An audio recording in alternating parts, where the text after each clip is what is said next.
salon pour venir voir un peu ce qui s'est passé à Saint-Nicolas-de-Port. Alors en fait, j'ai profité de l'occasion de ce salon ici à Saint-Nicolas pour la sortie de mon dernier livre qui est intitulé « Les prophètes protestants ».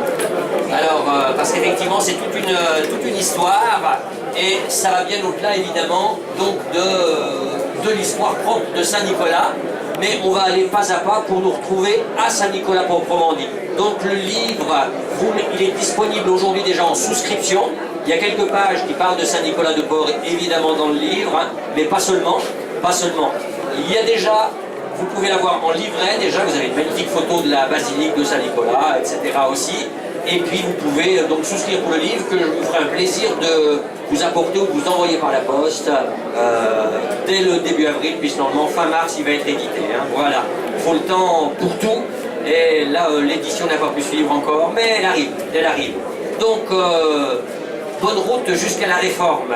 Alors pour parler de la Réforme, on a 30 minutes devant nous.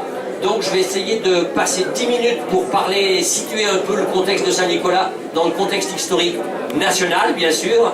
Et donc on commence un peu par ce qui s'est passé déjà au XIIe siècle avec cet homme qui s'appelle Pierre Valdo, qui était un Lyonnais et qui lui-même a redécouvert les écrits de la Bible. Pierre Valdo était le fils d'un poissonnier à Lyon. Et en découvrant les écrits de la Bible en latin à l'époque, la Vulgate bien sûr, sa vie a changé, il a vendu la poissonnerie, il a distribué son argent aux pauvres et il a formé des gens qui allaient de village en village en faisant une récitation publique de longs passages de la Bible. Et il y a tout un mouvement d'églises qui se sont mis en place à ce moment-là qui s'appelait les églises vaudoises. Vous avez peut-être entendu parler, ça existe toujours. Ils ont été persécutés aussi en leur temps, etc. Mais donc ces églises existent toujours et remontent donc au XIIe siècle. On parle là des pré-réformateurs. Et on ne peut pas avancer comme ça. Voilà.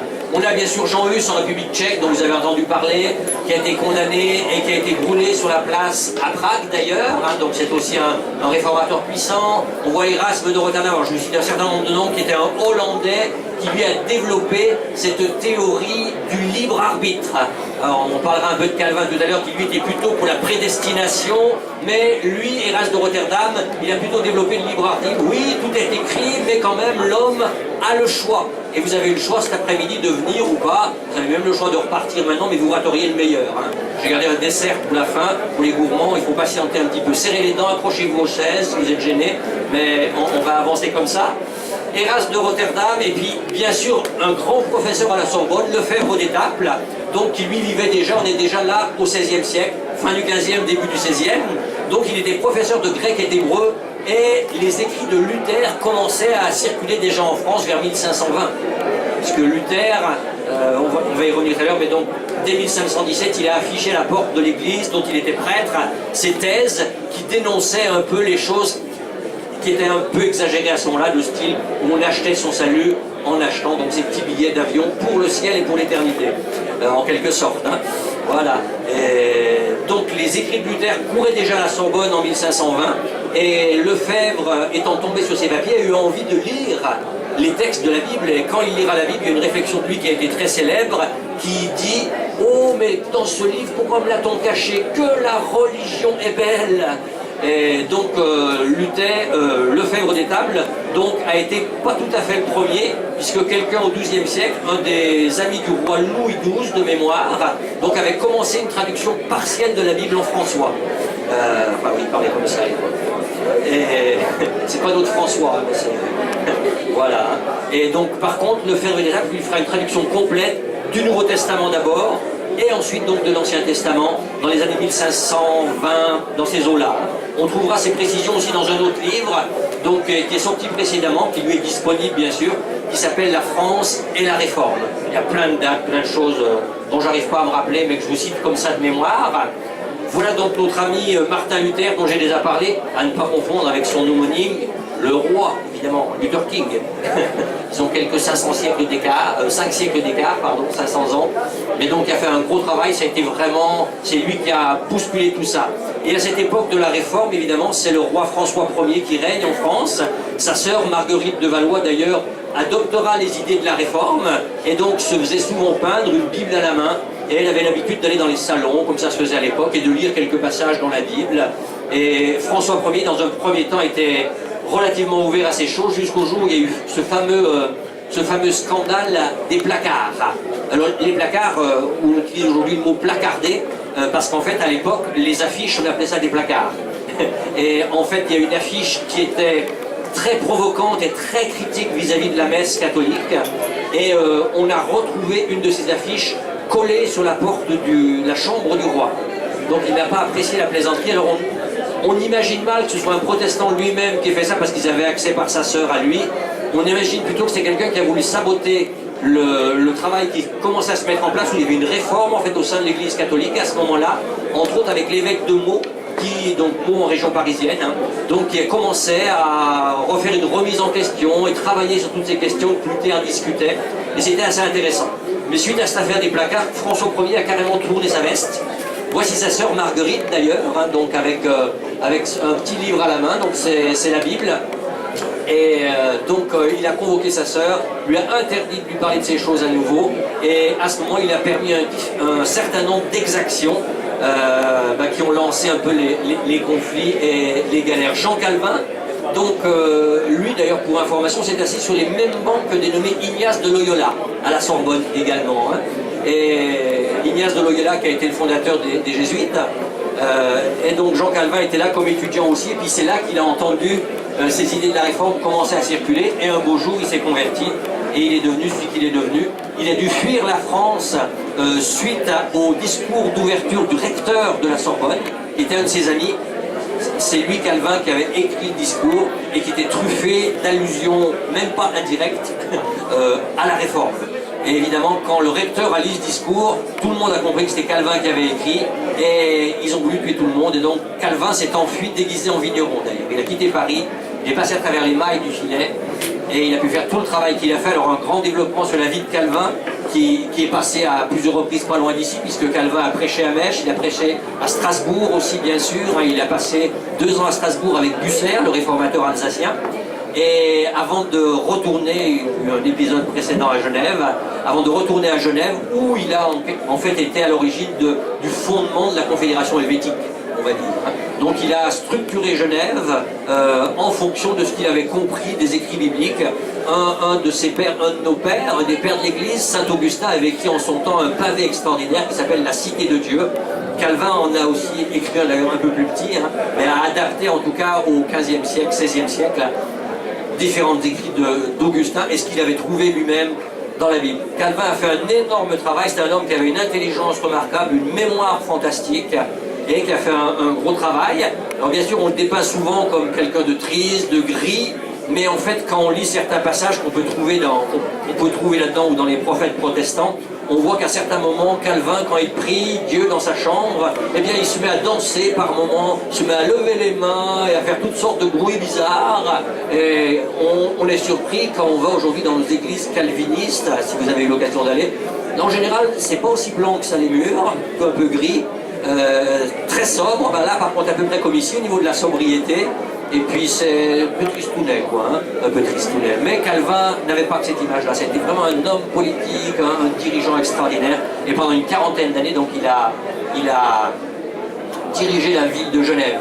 Là, donc c'est à Genève, cette image. Donc c'est ce qu'on appelle le mur des réformateurs, où on voit les grands réformateurs qui sont là, avec Calvin, Luther, Zwingli, et de mémoire, non de mémoire je ne vous dirai pas parce que ce serait probablement énervant, et un autre.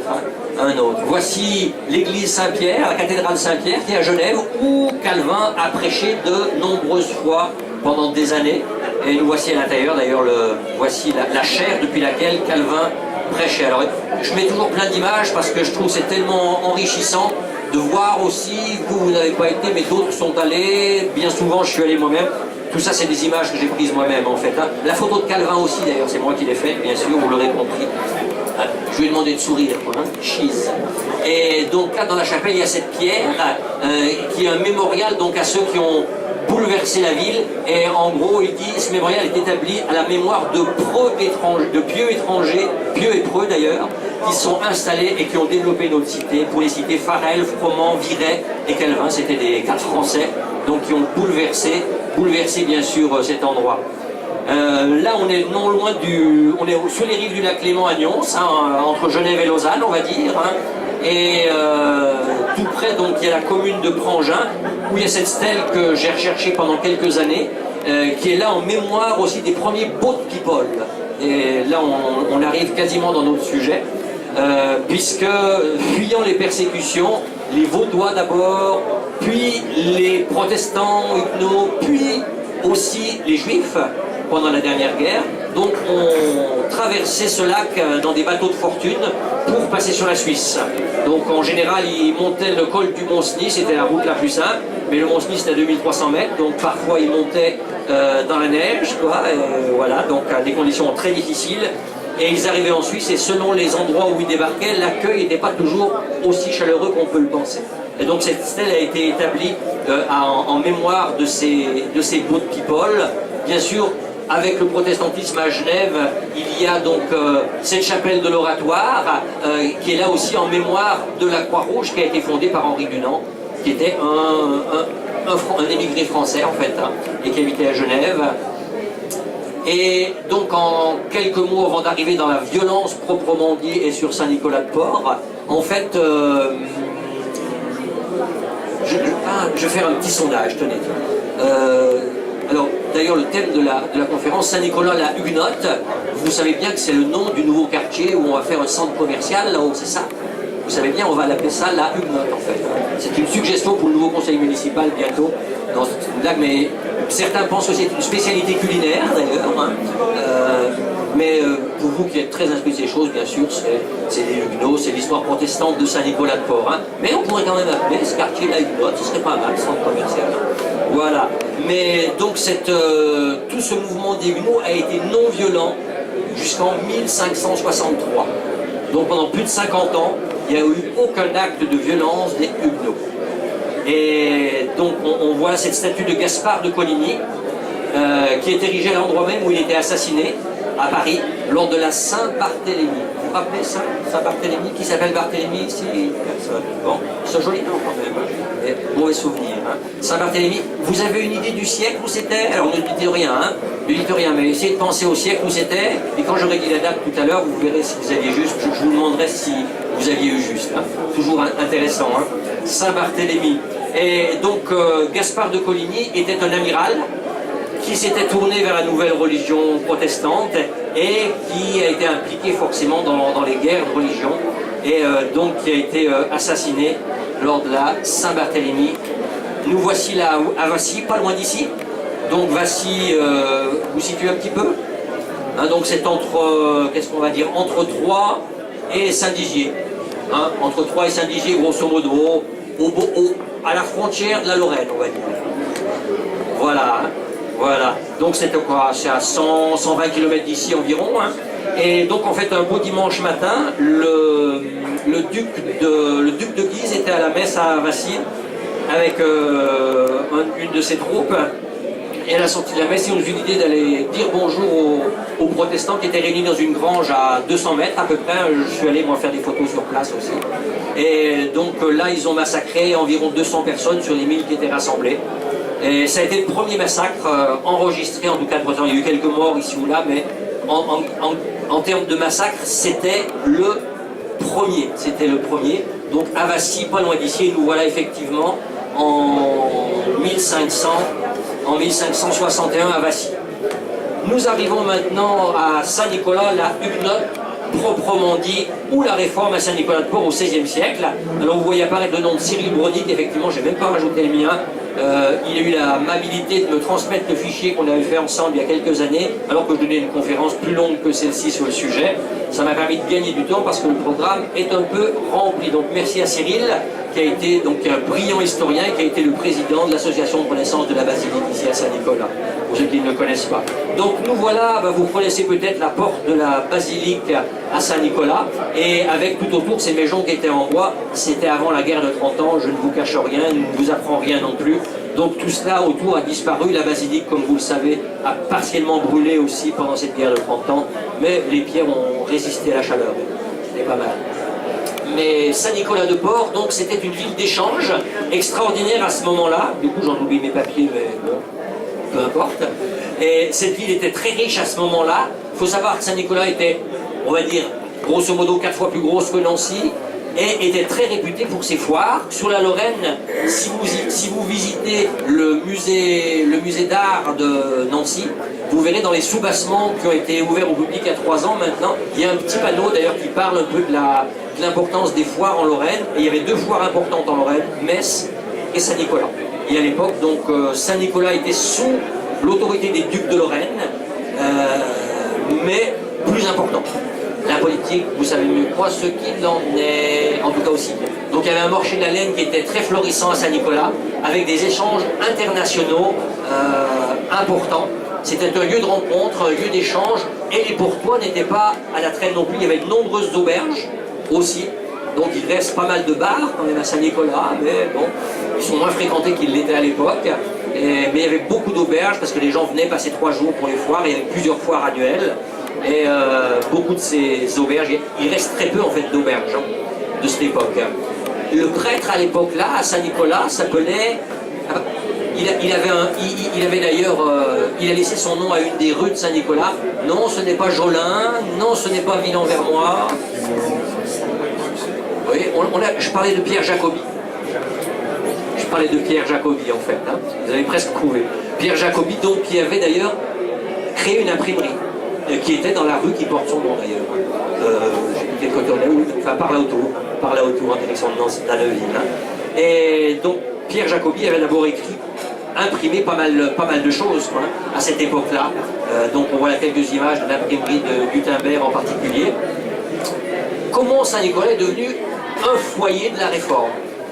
En fait, Saint-Nicolas, évidemment, se trouvait à la croisée de chemins commerciaux importants, parce qu'il y avait la foire à Metz, donc forcément les Portois allaient vendre à Metz, bien sûr, mais ils allaient aussi s'approvisionner dans les Flandres, ils allaient s'approvisionner à Strasbourg, ou vendre à Strasbourg, à Francfort, où forcément ils avaient contact avec les écrits de Luther, ils allaient sur Anvers, sur Liège, sur la Hollande, où bientôt il y aura des réfugiés aussi huguenots, ils iront sur Mulhouse, sur Bâle, sur Lausanne, Genève, là où ils rencontreront aussi les écrits de Calvin, donc tout un foyer idéal pour le développement aussi de la Réforme ici même. Alors, ce qui était particulier pour Saint-Nicolas par rapport aux autres bourgades qui sont là présentes, on va dire dans la région francophone, c'est que Saint-Nicolas eh bien, se trouvait être dans une région qu'on appelle encore aujourd'hui la Lorraine, et la Lorraine avec les ducs de Nancy, les ducs de Lorraine étaient à la tête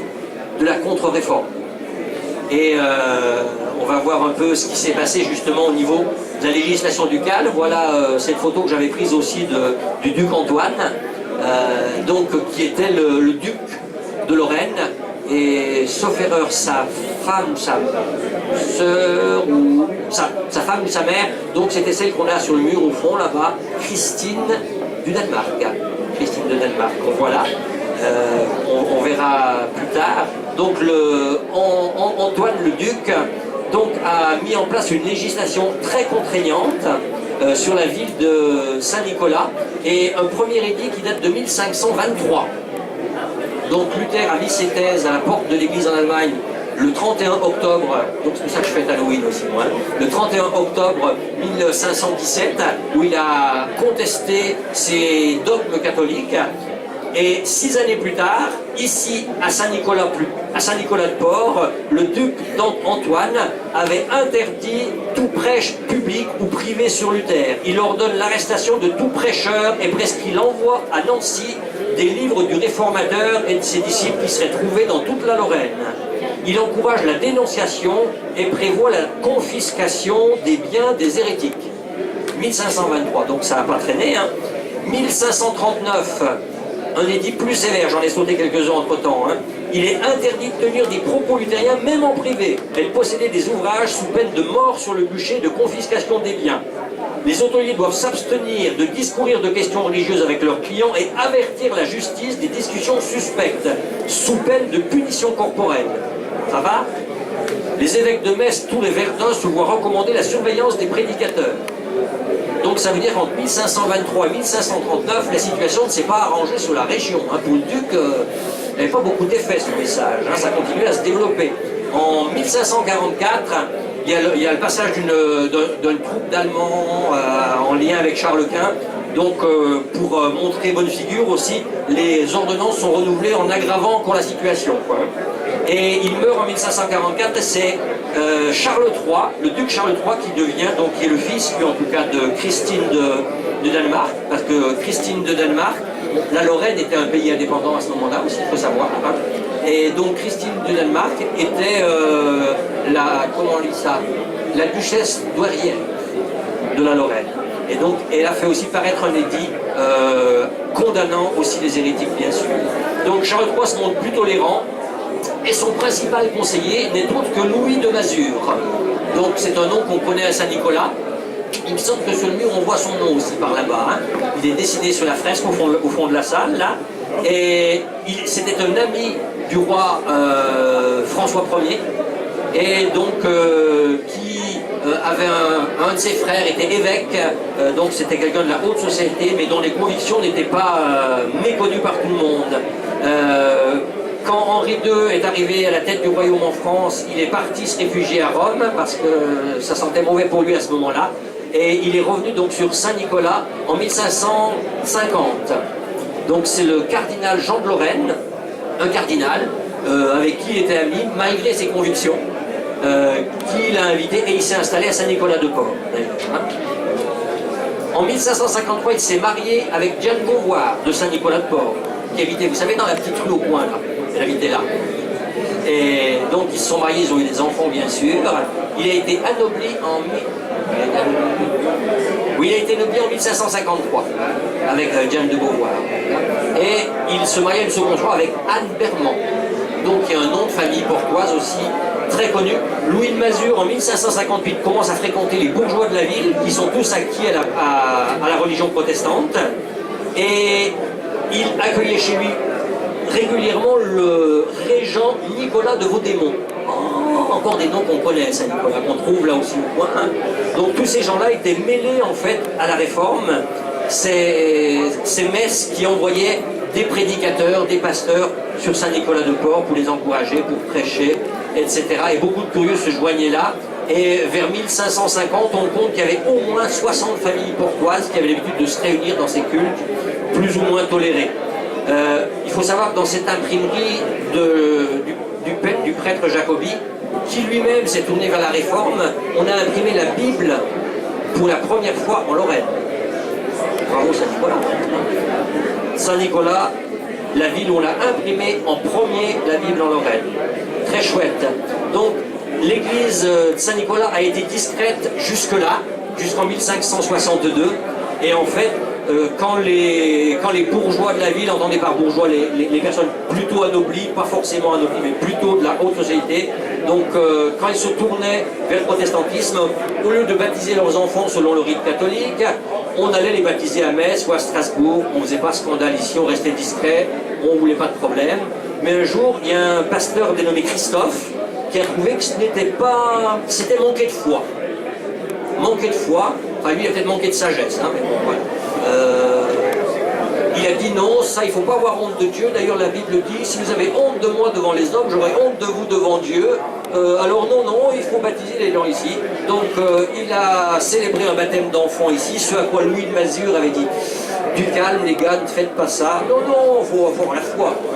Et donc c'est comme ça que le lendemain, le duc de Nancy envoyait ses troupes. Et avec les archers, et ont pourchassé les Huguenots, mais l'information les avait précédés. Et la plupart avaient fui, n'entravaient personne, sauf un étranger qui était de passage, qui était notoirement donc un protestant. Il a d'ailleurs été pendu à Saint-Nicolas-de-Port pour information. C'est une ville paisible autrement, aujourd'hui. Il y a longtemps qu'on n'a plus pendu personne. Bon, on va essayer de tenir encore quelques années comme ça. Mais ça a été le lot. Et puis, donc, 1564, la communauté des Huguenots à Saint-Nicolas s'est reconstituée tout doucement, au bout de 2 années, hein, ils sont revenus un petit peu. Et un pasteur a été installé, il a été envoyé depuis Genève, qui s'appelait Jean de Madoc, qui était originaire du sud-ouest de la France, hein, du Languedoc, qui a été formé dans l'école qui avait été établie par Calvin à Genève, et qui est revenu ici pour fortifier l'église des croyants. Et depuis là, d'ailleurs, ils ont implanté plusieurs centres protestants, dont à Lunéville, dont à Gerbet-Villers, etc., sur plusieurs endroits. Et 2 mois après son arrivée ici, il est parti pour un prêche à Gerbévillers et en revenant il est passé à Lunéville. Et en fait, des espions ont informé le régent de Lunéville que Jean de Madoc était là-bas. On l'a chopé, on l'a remis dans les mains des archers du duc de Nancy et en le transférant à Nancy, on l'a étranglé dans la forêt. Voilà, et pour information, sa femme qui demandera sa dépouille, on lui dira vous n'avez rien à dire, on vous conseille de vite disparaître parce que sinon vous risquez de brûler. Et puis lui, on ne sait pas ce qu'il est devenu. Alors qu'il y avait quelques témoins qui ont rapporté la scène. Donc Jean de Madoc, pour information, ça a été le seul pasteur protestant qui s'est occupé d'une église protestante à Saint-Nicolas et qui a habité à Saint-Nicolas. Il n'y en a jamais plus eu d'autres. Et donc suite à ces événements, en l'espace de 2 années, la persécution a encore monté d'un cran. Il y a eu des brûlés, il y a eu des pendus, comme j'ai déjà dit à Saint-Nicolas-de-Port, et il n'y a eu toute trace du protestantisme a complètement disparu. Un des exemples fameux aussi, c'est la famille Demange, originaire de la région aussi. Donc Didier Demange donc, était un des leaders de la vente du textile à Saint-Nicolas-de-Port. Il a d'ailleurs participé comme trésorier aussi de la ville de Saint-Nicolas au financement de la construction de la basilique, pour information. Et donc quand les persécutions sont arrivées, il est parti, revenu plusieurs fois et finalement il a dû quitter et s'établir à Strasbourg où il a été anobli. Et s'installant à Strasbourg, il a dû germaniser son nom qui est devenu Sontag Dietrich et qui est devenu le père de l'empire financier Dietrich, qui est une des plus grosses fortunes au monde aujourd'hui. Elle pourrait avoir son quartier général à Saint-Nicolas-de-Port aujourd'hui. Donc beaucoup des personnes qui faisaient la richesse de Saint-Nicolas ont dû quitter à ce moment-là la ville et sont allés faire la richesse de Strasbourg, de Bâle, de Francfort et des villes voisinantes. Et aujourd'hui encore, alors je ne sais pas s'il y a des candidats aux prochaines élections municipales à Saint-Nicolas-de-Port ou des gens, des contacts, j'estime quand même une grosse injustice a été faite à l'église protestante dans cette ville. Il faut savoir qu'à Nancy, le temple protestant a été instauré par Napoléon Ier lui-même. Il est passé en 1805 à Nancy. On lui a montré les différentes et nombreuses églises catholiques et il a posé des questions. Mais où est le temple? On n'a pas un temple ici. Alors, il a regardé la carte avec les nombreuses paroisses catholiques et puis il appuiera sur la carte en disant ben voilà, voilà en fait le temple, et donc c'est le temple qui est sur la place Maginot aujourd'hui, qui était l'église Saint-Jean. Je sais plus. On a une plaque sur le temple, hein, vous verrez, il y a un peu l'histoire, et c'est assez intéressant de savoir que c'est derrière, c'est Napoléon qui a instauré ça. Donc, c'était une bonne démarche. Est-ce que les autorités d'aujourd'hui vont prendre l'exemple sur Napoléon Ier et encourager le développement de groupes protestants sur le bassin portois? Il faut savoir qu'aujourd'hui, il y a un seul temple qui est à Dombasle, peu fréquenté, peu utilisé. Et je pense qu'on pourrait aussi rétablir cette injustice qui a été commise. Donc la richesse de Saint-Nicolas a commencé à diminuer vers 1500, à la fin de 1560-70, jusqu'à donc devenir la petite ville qu'on connaît aujourd'hui par rapport à Nancy. Voilà un peu. Je n'ai pas fait défiler, j'ai oublié de défiler les photos, mais voilà un petit peu ce qui se passe à Saint-Nicolas-de-Port et comment donc les choses ont évolué. Voilà un petit peu. En tout cas, n'hésitez pas à vous approcher du stand, n'hésitez pas à vous fournir les livres, à rechercher vous-même, on trouve plein de choses. N'hésitez pas à lire l'Est républicain qui fera un large rapport de cette histoire, bien sûr. Et, en tout cas, je suis à votre disposition. Et cette histoire est très riche. Bon, dans ce livre, Les prophètes protestants, je parle aussi de l'exode des Huguenots qui ont fait la richesse de Berlin. Il faut dire que 60% des Berlinois étaient Huguenots au début du XVIIe siècle, début du XVIIIe siècle. Je ne vous parle pas de l'impact au niveau des États-Unis, du Canada, Afrique du Sud, et j'en passe et des meilleurs, mais je développe un petit peu ça dans ce livre, Les prophètes protestants. L'objectif, c'est de montrer l'impact du protestantisme dans le monde. Et Dietrich, l'un des nôtres, et toutes ces familles qui on trouve sur le tableau au fond sur la fresque murale, la famille Ferrier par exemple, Anne Ferrier, était une de ces huguenotes d'ailleurs, pour information. Donc ça c'est assez étonnant qu'on côtoie des noms de rues, des quartiers ici à Saint-Nicolas, qui font référence sans que la plupart des gens ne le sachent, donc à des familles huguenotes et qui avaient embrassé la nouvelle religion. Voilà, je terminerai en vous disant que Dieu nous bénisse, n'est-ce pas, et qu'on ne soit pas amené à revivre des temps comme ceci, des temps de pendaison, des temps de persécution, ou des histoires de foi, mais que chacun puisse aussi prendre exemple sur ces gens-là. Et